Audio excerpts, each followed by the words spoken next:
The music that I listen to is jazz, and what attracts me to it is the improvising, that the spur of the moment, making up melodic invention on the spur of the moment. And those are the people who are the great improvisers are the ones who interest me.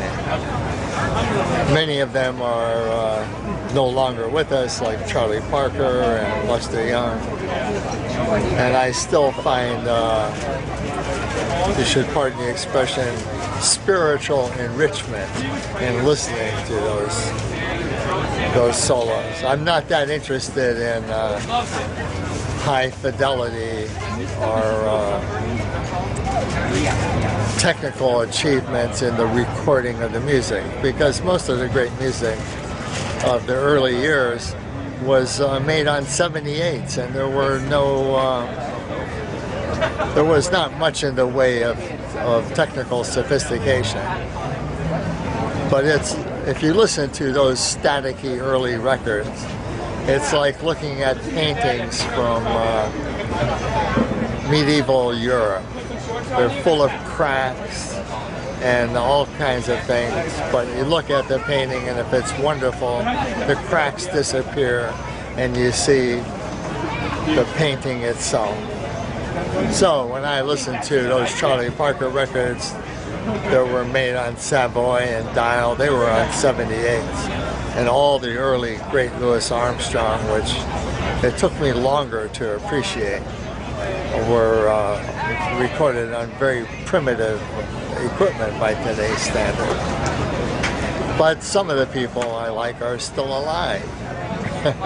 And their melodic invention and the fact that they could, someone like Lee Konitz, who's my favorite living player, could be playing the same tune like I Remember You in the same key for 60, 70 years and still come up with new stuff. So, what's the equivalent of that in picture making?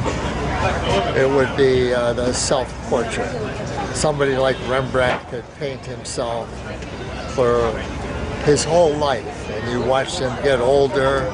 He never glamorized himself in his paintings.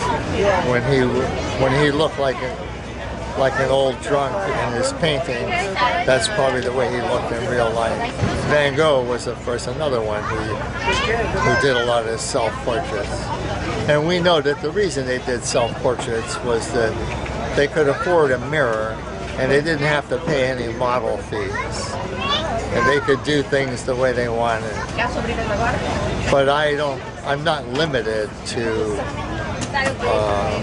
paintings from that past time. Although I have a pretty low opinion of the New York Action School. And I have a low opinion of Jackson Pollock and those people. I think the reason they did that was that they couldn't do anything else. And you had to smoke some pretty strong pot to find yourself enchanted by that. Which I have on occasion been enchanted that way.